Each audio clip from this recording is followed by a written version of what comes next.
aux mains d'un rival américain grassement subventionné par Washington. canadienne. Le marché du recyclage this de time to an batteries devrait American atteindre rival heavily 70 subsidized by milliards de Washington. The dollars battery d'ici recycling market 2040. expected to reach Ça vaut $70 billion l'investissement, by Monsieur le Président. 2040. Abandonner It's une worth the entreprise investment. québécoise Abandoning aux a Quebec Américains, company faute to the d'intervention Americans fédérale, c'est because of lack of exactement le federal contraire des action promesses is exactly électorales du the Premier ministre. opposite of the Est-ce Prime que les Minister's election libéraux promises. vont Will the soutenir Liberals Lithium? finally support lithium?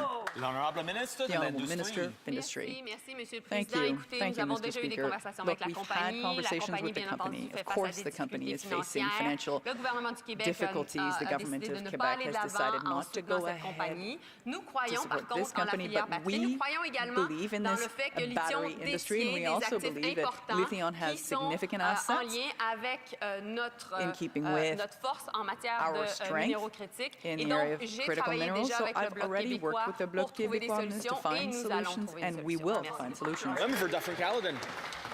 These Liberals sure love to talk a good game. For months, they've been saying they're going to build the fastest growing economy in the G7.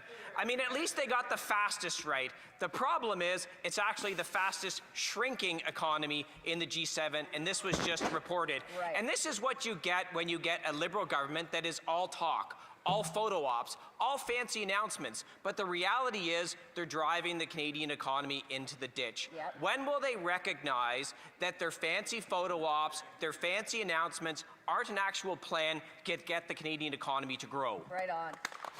The Honourable Parliamentary Secretary. He talks about posturing and pretending. I hate to do this. Do I have to remind him, though, that just a few weeks ago, he's very big on labor issues, apparently. He made a whole thing in here about Cami and Ingersoll and didn't even talk to the union in question. He failed to talk to their members. He failed to talk to their leadership.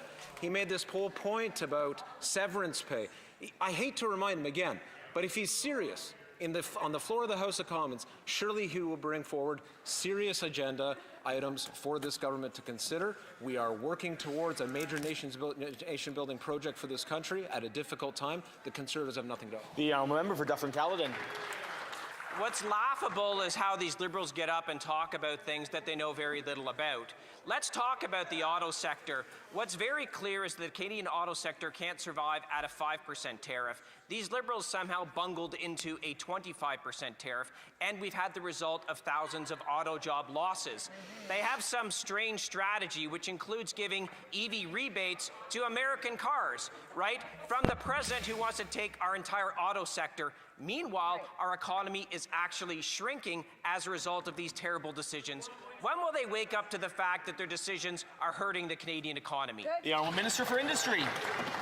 Speaker, again, we're hearing the same rhetoric from the Conservatives, blaming Canadians for the trade war, saying again, like the Conservative member from Oshawa North, saying that Canadians are having a hissy fit over basically tariffs at a time where GM auto workers and in his own writing have just lost their jobs. That's right. Why are they not able to say that the trade war is because President Trump decided to impose tariffs on the world, including Canada?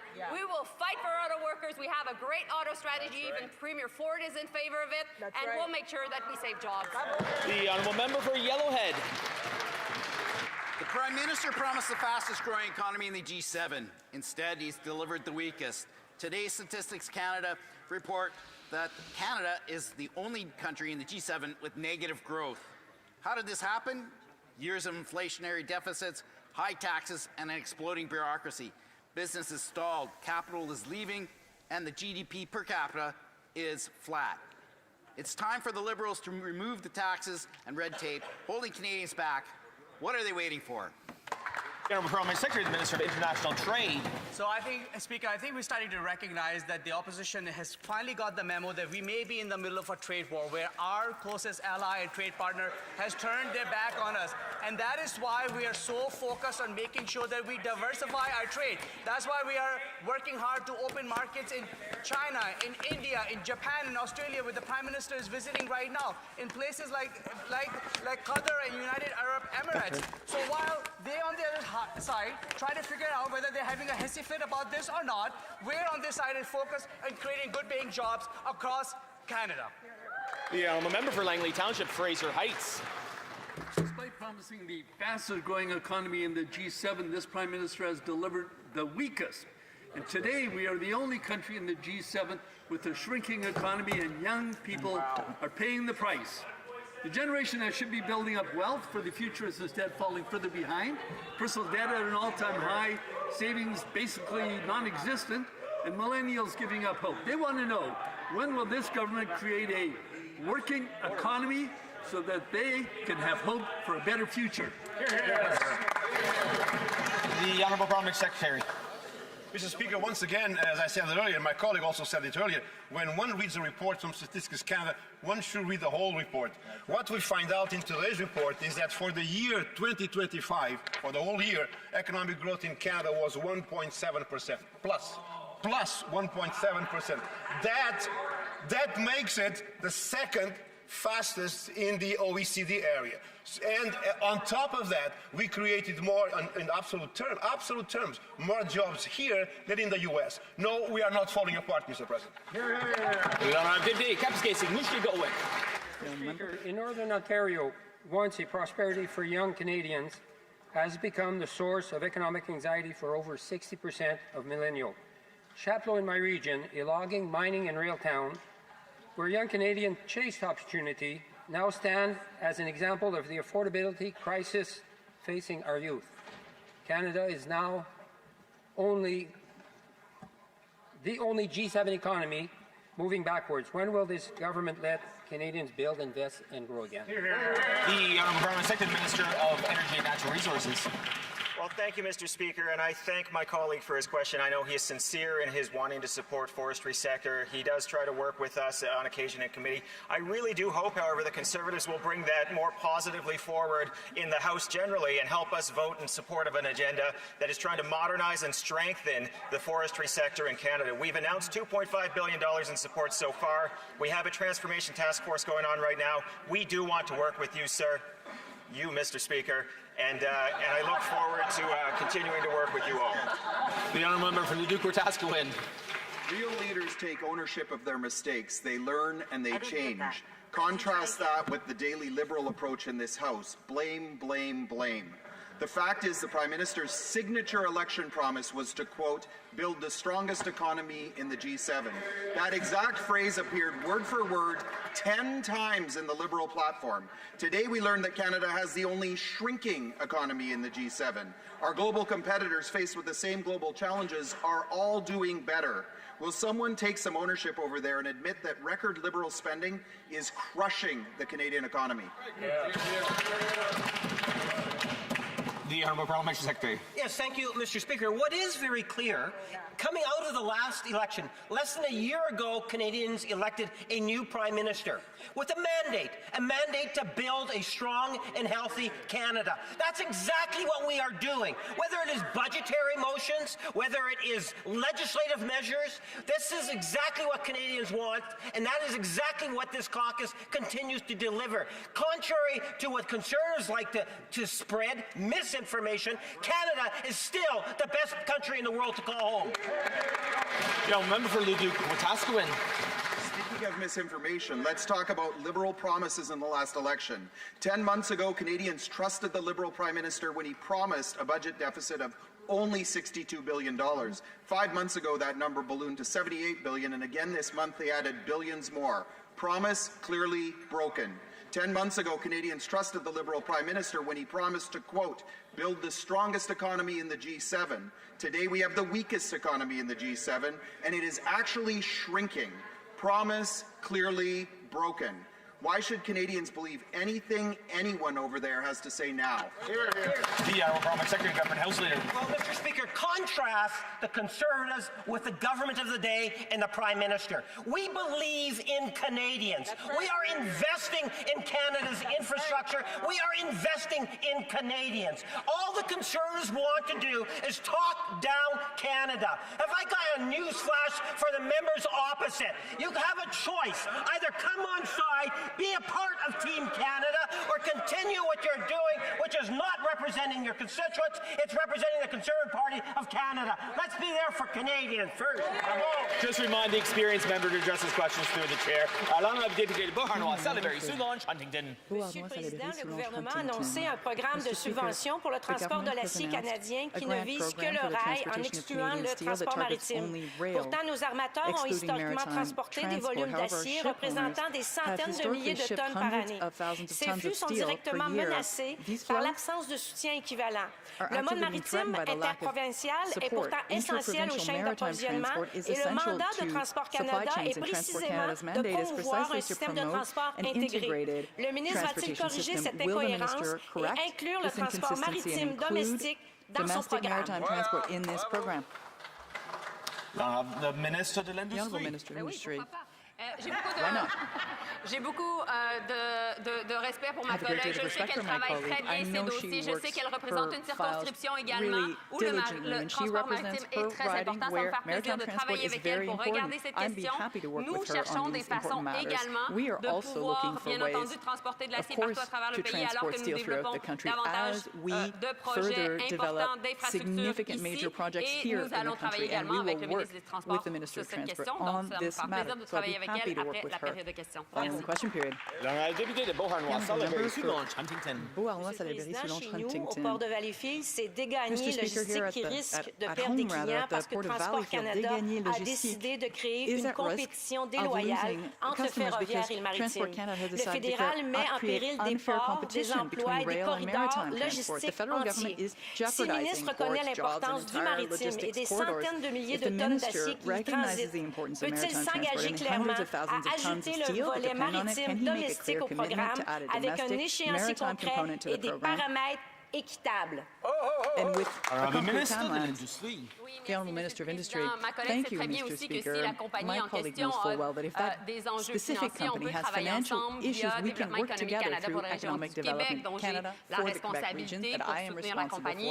Mais ceci dit, en effet, ça me fait plaisir de regarder la question, de concert avec le ministre du Transport, des Transports, pour justement arriver à une solution qui est importante pour les gens à Valleyfield. Member for Fort McMurray, Cold Lake.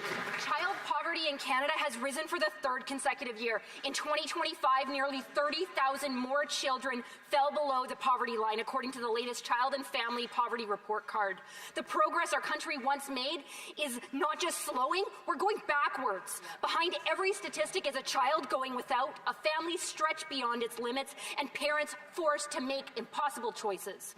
When will the Liberal government reverse the rise in child poverty, reduce the cost of living, and strengthen our economy so Canadians can afford basic necessities? The Honourable Parliamentary Secretary. Well, Mr. Speaker, that same report mentions how our government's investments in the Canada Child Benefit, in dental care and child care, are helping families lower their cost of living. Mr. Speaker, I welcome the Conservatives in this question because it gives me an opportunity to talk about the supports that we have in place to help all children. One child in poverty is too many, but that's why we have Mr. Speaker, if I may. Mr. Speaker, that's why we have a Canada Child Benefit that is tax-free. A majority of the recipients of that are lone parent families. 90% are single moms. Those are the kind of supports that this government is putting in place and enhancing. Will those Conservatives continue? The Honourable Member for Fort McMurray, Cold Lake. Nearly 1 in 5 children under 6 in Canada is living in under poverty due to their government. 2.5 million children are growing up in food insecure households, and most alarmingly of all, the number of children in severely food insecure households has doubled between 2019 and 2023. Far too many parents, the gap between working hard and making ends meet is become impossible. For too many children, opportunity is being replaced with uncertainty. At what point will the Liberal government confront the reality families are facing, take meaningful actions to lower costs, and rebuild an economy where no child is left behind? The Honourable Parliamentary Secretary. Mr. Speaker, we should all be outraged about child poverty, but what we actually need are concrete plans, and that's why this government When we bring forward plans like the National School Food Program, like affordable childcare, it would be nice to have the support of the members opposite in passing those programs. Why has it been so difficult for us to have a permanent national school food program in this country? Why do the Conservatives not stand up and support affordable childcare that helps families? Mr. Speaker, why won't the Conservatives stand up and support proudly our Canada Groceries and Essential Benefits to help families? They won't do that. The outrage is unwarranted. The honourable member for Haliburton, Kawartha Lakes. Thank you, Speaker. For nearly a decade of this Liberal government, child poverty is rising for the third straight year. Nearly 30,000 more children have fallen below the poverty line, and almost 1 in 5 children are now living in poverty. Families are not just struggling, Speaker, they are falling further behind. Why, after many years, 10 years of higher taxes, higher deficits, higher inflation, are Canadian children worse off under this government? Here, here. Order. We'll just have just the cross conversation, just to tone it down a little bit. The Honourable Parliamentary Secretary. Well, Mr. Speaker, it would be excellent for Canadians to also ask why, after so many years, these Conservatives continue to vote against the very programs that are supporting families in need, the most vulnerable families in our country, and our kids. Why won't they support a national school food program that we've put in place that's going to help 500,000 kids coast to coast? Why won't they support making it permanent? Why won't they support affordable childcare, which is helping nearly 1 million kids across this country get early learning in childcare? These are the type of programs that support families and support our kids, but somehow the Conservatives won't stand up and support these programs when they get the chance. Member for Haliburton, Kawartha Lakes. What this government fails to realize is that when people are better off, when they have more money in their pockets, they don't need endless government programs. They have a responsibility to provide for their own families through good jobs, but yet we have a cost of living crisis. We have more children, 30,000 more children living in poverty. There are so many insecure households, food insecurity households in this country. It's doubled, and now working parents can't even afford food on the table. How much worse does it have to get before this Liberal government lowers costs, fixes the economy, and lets Canadian families keep more of what they earn? The Honourable Parliamentary Secretary, the Minister of Citizenship and Immigration. There are children living in poverty in this country, and we have an opportunity to fight for them. This government supports the Canada Child Benefit because it goes to 6 million kids. 3.5 million families get the Canada Child Benefit, but the Conservatives have never supported it. Child care, we support it. They do not. What about pharmacare, the beginnings of it? That helps families too. We support it. They do not. When it comes to the school food program, the honourable member across the way called it garbage a few months ago. Have we forgotten that? Mr. Speaker, it's a hard time. Let's have the backs of Canadians pursuing serious agendas, not games. The honourable member for Similkameen and South Okanagan West, Kootenay. When are the Liberals going to realize these programs aren't working? I was recently approached by a young mom who told me how hard it's become to feed her children. It was heart-wrenching. I see her face now when I hear child poverty rose for a third straight year in Canada. Nearly 30,000 more children fell below the poverty line. When will this Liberal government end the trend of child poverty getting worse every year? The Honourable Parliamentary Secretary, the Minister of Housing and Infrastructure. Thank you very much, Mr. Speaker. It's really ironic for them to talk down our programs when they don't even have a plan. Not only that, they're voting against every solution that we are putting forward to ease the burden of families and put more money into the pockets of Canadians. The dental plan, the groceries benefit, affordable childcare, national school food program. No one really believes that the Conservatives are there to protect the most vulnerable. Let's be serious, Mr. Speaker. I enjoin them to work with us for real solution. Thank you. Here, here. The honourable member for Brampton Centre. Mr. Speaker, Cancer can upend lives in an instant. Every Canadian knows someone, be it a friend, a family member, or a colleague, who has faced a cancer diagnosis.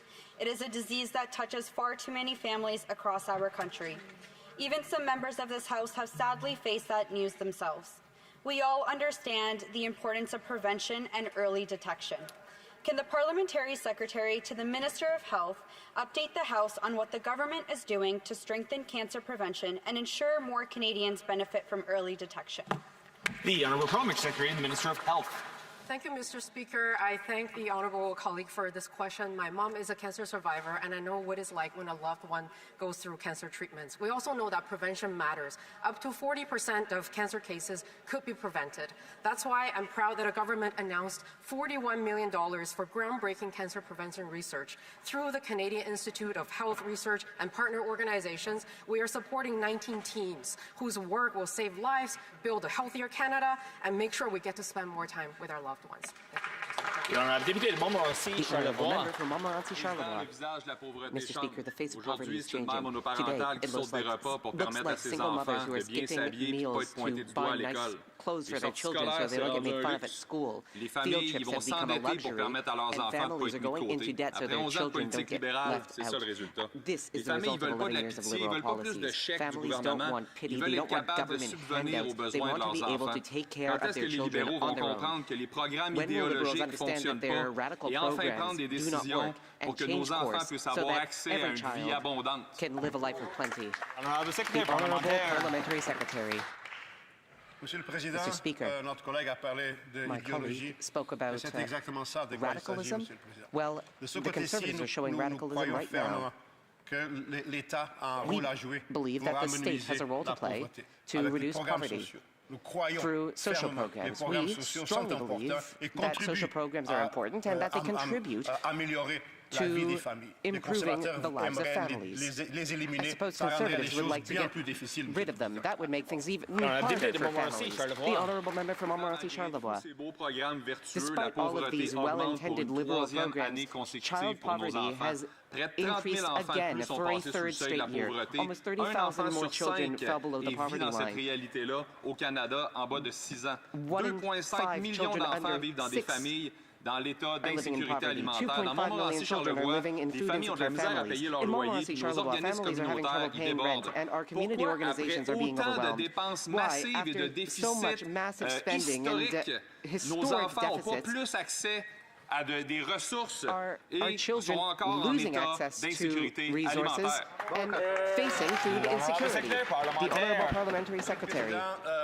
La pauvreté en général, c'est un problème, bien sûr, et surtout la pauvreté qui affecte les enfants. La sécurité alimentaire, c'est extrêmement important, extrêmement préoccupant. Very important and concerning issue, and that is why I invite the colleagues across the way to work with us to reduce poverty by increasing economic growth, creating good jobs that lead to good paychecks. But if we cut social programs, things will be even worse, Mr.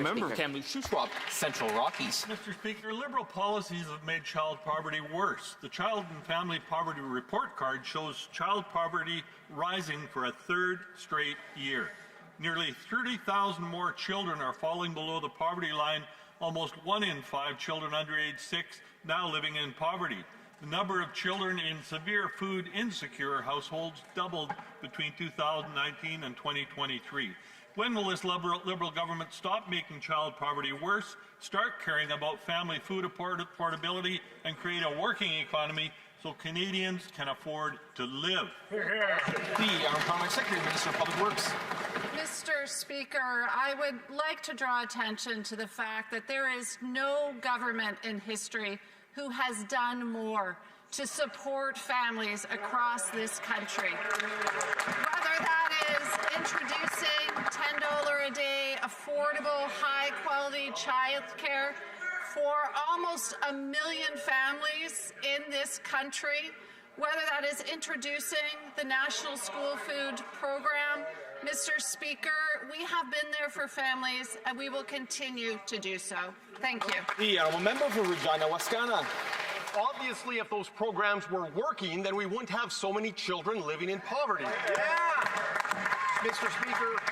Speaker, Mahatma Gandhi once said, the true measure of any society can be found in how it treats its most vulnerable. So it's unfortunate that child poverty in Canada has risen for the 3rd year in a row. More than 800,000 children in this country are currently living in poverty, and that number has more than doubled since 2020. When will this Liberal government reverse the trend of child poverty getting worse under their watch and create an economy where Canadians can afford to live? Great. The Honourable Secretary of State Rural Development. Thank you very much, Mr. Speaker. It's very important to know that many families in Canada and the challenge they face have to be recognized. I was very proud to stand in our very capable Minister of Jobs and Family in Regina several weeks ago to announce $1.6 billion to help offset daycare fees for the people that want to re-enter the economy, Mr. Speaker. But any day of the week, Mr. Speaker, I will compare our progress on helping families afford the needs of their children over the Conservatives who cut and got many programs in their past. The member for Northumberland Clark. Mr. Speaker, the poverty has risen for children for the third year in a row. Nearly 30,000 more children are falling below the poverty line this year. 1 in 5 children under the age of 6 now live in poverty. Mr. Speaker, if this doesn't cause the Liberals to act, I don't know what will. When will these Liberals finally meaningfully address the affordability crisis and limit their inflationary spending and get rid of all taxes on food? The Honourable Secretary. Mr. Speaker, before I came on this side of the House, I was so excited when the child food school program was put forward. You know why? I grew up in a First Nations community amongst the many kids that lived in the poverty line. You know, and I go down to my community center, I watch kids go into our community center, they get a breakfast, they get a lunch, they go to school with full bellies. When I graduated from high school, I was one of very few that graduated from high school. Now we're seeing kids graduate in record numbers in my community, and I have no doubt it's because of the nutritious breakfast and lunches that they get. Thank you, Mr. Speaker. The member for Carleton Trail, Eagle Creek. While the minister continues to deny issues with their software system, Curum, tens of thousands of Canadians have been impacted by the Liberals' botched update. Cases are backlogged, benefits are delayed, and seniors are left paying the price. The program, which was set to cost less than $2 billion, has ended up costing $5 billion more. Why do Liberal programs always massively exceed their projected costs? And why are seniors forced to pay the price for Liberal incompetence? The Honourable Parliamentary Secretary. Mr. Speaker, let me try to correct some of the members' assertions today. There is no cost overrun on this project. It is the first phase. Project is on track with respect to modernizing old age security. When this project is complete, as it is now, delivering benefits on time and accurately for over 7.7 million seniors, we're going to see that this new modernization is actually there to support Canadians in some of our largest benefit programs for the next generation. It was entirely necessary, and the Conservatives should know this because there was a 2011 report from Public Accounts that encouraged them to start doing the work, which they didn't. Member for Carleton Trail, Eagle Creek. The Liberals refuse to be transparent with Canadians. The Auditor General has reported these cost overruns numerous times. Their attempt at updating an outdated technology has ended up costing Canadians $5 billion more, 3 times more than they projected. The bottom line is this: Canadian seniors deserve better than Liberal excuses and denial. Why is it that Liberals can't ever deliver on time or on budget? The Honourable Parliamentary Secretary. Mr. Speaker, this modernization project is the largest IT project ever undertaken by the Government of Canada. When it is completed, it is going to finish necessary modernization of our biggest benefit programs that millions of Canadians rely on, delivering billions of benefits over the course of our lives. This is a 60-year-old program that required updating. It is in progress. It is delivering benefits to over 7.7 million seniors right now, accurately and on time. It's the first phase. We're going to continue doing this work carefully. Thank you, Mr. Speaker. I'm a member for Edmonton West. Mr. Speaker, the party of cost runs is at it again. This time it's the flawed Curum system. $6.6 billion disaster that has tens of thousands of seniors hurt by the latest boondoggle from this incompetent Liberal government. So what's the Liberals' response? It's Canadians' fault for too many of them growing older and becoming seniors and flooding the system. Why are seniors being forced to pay the price for continued Liberal incompetence? The Honourable Parliamentary Secretary. Mr. Speaker, the 2011 report of the Public Accounts Committee sounded this alarm on lack of sustainable funding for renewing IT infrastructure, noting that major funding shortfalls posed a high risk that core programs couldn't support the aging system. But the Conservatives at the time in government chose to do nothing about it. Today, these investments are long overdue. The system is in critical need of updating and modernization to move it off of a paper-based 60-year-old system so that Canadians can rely on it and benefits can be delivered securely in the years to come. Member for Edmonton West. Well, Mr. Speaker, the party of ArriveCan is once again trying to deflect from their recent failure on the OAS payment software. And just like with ArriveCan, they're spending more energy blaming others than actually fixing the problem. Seniors are waiting over 6 months sometimes to get their OAS. When will Liberals stop hiding behind their excuses, admit their billion-dollar failure, and take action to ensure seniors receive their old age security? The Honourable Parliamentary Secretary. Mr. Speaker, we take the member's comments very seriously.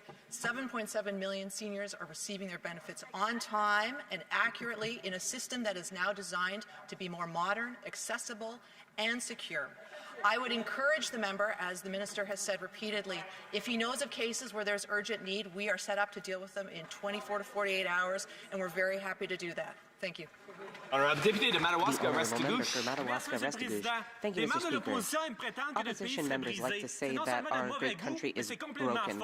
These are not just distasteful comments, they are false ones. Canada has what the world wants: an abundance of natural resources, a qualified workforce, solid, diversified trade agreements. On this side of the House, we believe in Canada. We believe in supporting our businesses and our workers. I would like to ask the Parliamentary Secretary how this confidence is being translated into generational investments in the Canadian economy. Thank you, Mr. Speaker. The Honourable Parliamentary Secretary. I would like to thank my colleague for that excellent question. He is right. Mean-spirited slogans are not a plan. But on this side of the House, we do have a plan to build a strong, resilient economy, and it is paying off. Private investment is up for the fourth quarter in a row, and just yesterday, Statistics Canada announced that foreign direct investment in the Canadian economy has reached its highest level in 18 years. Our plan is working. We have a serious plan, and it is bearing fruit. Member for King Vaughan. Mr. Speaker, this government's Curum system is causing delays for hundreds of seniors who depend on OAS and GIS to pay their expenses.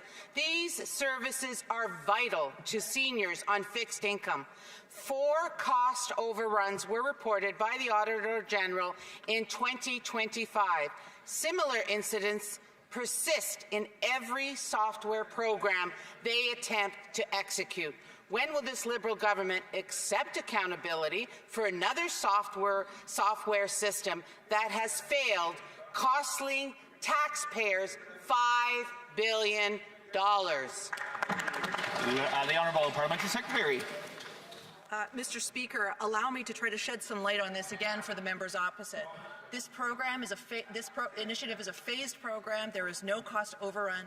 The modernization of our old age security systems is necessary. I think all Canadians would understand that 60-year-old computer programs are outdated, obsolete, and at risk. And so if we want Canadians to have their benefits on time and accurately, as this program is already delivering to over 7.7 million seniors, we need to be modernizing it. We need to be moving to modernize our other systems around EI and CPP as well. This is necessary to support the biggest benefit programs the Government of Canada has. The Honourable Member for Courtesy Rivière-du-Loup, Kataskamekw-Temiscouata. Mr. Speaker, Ottawa doesn't just have a software problem, it has a systemic problem. Every time the Liberals hand over a file to a private company, costs skyrocket and accountability dries up. We had Phoenix, we had ArriveCan, and now we have Curum. $6.6 billion spent. Half of it went to consultants. Meanwhile, thousands of seniors are waiting for their pensions. When will these Liberals admit that the real problem isn't their software, it's how they manage it? Meanwhile, consultants are getting richer, and our seniors are growing poorer as they wait to receive their checks. The Honourable Parliamentary Secretary. Speaker, with great respect to the member opposite, I really would recommend to him the reports of the Auditor General on benefit delivery modernization, the testimony, the report of the Public Accounts Committee, both in 2011 and also from this past fall. We are obviously working to address the outstanding cases, but let's please keep in perspective that this is the single largest IT modernization project the Government of Canada has ever had. And right now, it is delivering accurate and on-time benefits to over 7.7 million seniors. Member for St. John, St. Croix. Mr. Speaker, another federal wharf in my riding has been condemned. Many others in New Brunswick need urgent repairs. Federal wharves are the lifeblood of coastal communities, but they are being neglected by the Liberals. Just as inland economies rely on highways and airports to get products to market, Atlantic Canada relies on wharves to export high-quality seafood to the rest of Canada and around the world. In the last election, the Prime Minister promised an extra $250 million for federal wharves, but the budget didn't include a nickel. Is this another Liberal broken promise? Yes, sir. Parliamentary Secretary, the Minister of Fisheries. Mr. Speaker, small craft harbors are fixtures of coastal communities and our economy. That's exactly why our government is investing hundreds of millions of dollars into our small craft harbors. We're building the infrastructure that allows our harvesters to do their jobs, support their families and their communities. Thank you. The honourable member for Milton East, Halton Hills South. Mr. Speaker, earlier this week, I was proud to stand alongside my colleagues on this side of the House to vote in favour of Bill C-15. In addition to unlocking generational investments to help build a strong, modern, resilient Canadian economy, Bill C-15 contains important measures to make life more affordable for Canadians, including measures to advance open banking. Can the Parliamentary Secretary let us know how open banking reforms will allow Canadians to securely share financial data and give consumers clearer choices and better tools to manage their finances? The Honourable Parliamentary Secretary, Minister of Citizenship and Immigration. In her short time as a Member of Parliament, this member is making outstanding contributions on the Committee for Public Accounts.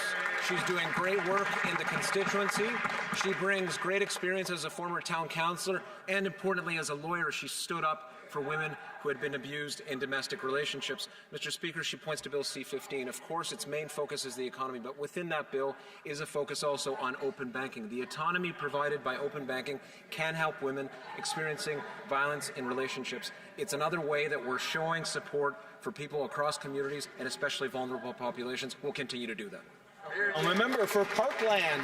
Mr. Speaker, the Liberals are failing to stop criminals from stealing our cars. Vehicle identification numbers, or VINs, from exported vehicles are being used to sell stolen cars. CBSA has a record of these VINs, but refuses to share it with Canadian used car dealers who would use it to identify stolen vehicles. Instead, the government has given an American company a monopoly on this data, charging Canadians $40 million each year just to get access to our own data. It's absurd. Why will the Liberals give Canadians access to our own data so that we can stop car theft? The Honourable Parliamentary Secretary, combating crime. Well, Mr. Speaker, it is great to hear the honourable member talk about pieces of legislation that are required to catch criminals and put them away. The fact of the matter is, we've had significant pieces of legislation in front of this House for almost a year. Strong Borders Act, Combating Hate Act, bail reform, intimate partner violence, significant pieces of legislation that the Conservatives have obstructed and prevented from getting passed. So why don't you come over here and join us in catching the criminals? Order again. Comments from the chair. The honourable member for Winnipeg Centre. Mr. Speaker, the Minister of Jobs and Families said in quotes, "Nobody should be expected to work for free." Yet this came after the Liberals undermined CUPE flight attendant strike against unpaid labour using Section 107 of the Canada Labour Code, siding with their corporate friends. Last week, this anti-worker stance led to a final settlement that CUPE said was, in quotes, "not the outcome the union fought to achieve." Shame. Will the Liberals finally recognize workers' rights and support my bill to repeal Section 107? Great question. The Honourable Parliamentary Secretary, Labour. Mr. Speaker, we stand firmly on the side of the House that nobody should work for free in this country. We take any kind of claims of unpaid work very seriously. Workers must be paid for the hours that they work. We're going to make sure that employers are following the rules. And we stood up in terms of the airline industry to make sure that we were doing an investigation into the labor practices in that industry. We are continuing with that investigation right now to get further information to make sure that those practices are in compliance with the labor code. The Honourable Member for Saanich Gulf Islands. Thank you, Mr. Speaker. My question is to the Honourable Minister for Housing. We were stunned as British Columbia MPs when the provincial government killed the BC Community Housing Fund. We now have projects that are ready to roll. The land has been purchased, the zoning's completed, the permits are in place for senior low-income housing, for veterans housing, on Galiano Island, on Main Island, in Saanich, and across British Columbia. Will the federal government step up and create a defined program for shovel-ready projects to make sure the housing gets built for the people who need it? Honourable Parliamentary Secretary, the Minister of Housing and Infrastructure. Thank you, Mr. Speaker, and I want to thank my colleague for this important question. The Prime Minister has been clear. We need to focus on what we can control. That's why our government announced a new partnership with BC that will deliver 1,100 homes across the province with shovels in the ground in the months to come. This partnership includes 700 supportive and transitional homes. We're also delivering right now, just today, the Minister is visiting Bob and Michael's place in BC. That is a place with enable federal funding that are opening doors today as they provide 200 supportive homes for the community. This is an important issue and we're taking action, Mr. Speaker. Thank you. Order, and that concludes question period for today. Routine proceedings. Tabling of documents. The Honourable Parliamentary Secretary, the Minister of Health. Mr. Speaker, pursuant to Standing Order 32.2 and consistent with the policy on the tabling of treaties in Parliament, I have the honour to table in both official languages the treaty entitled Amendments to the International Health Regulations 2005, adopted at Geneva on the 1st of June 2024.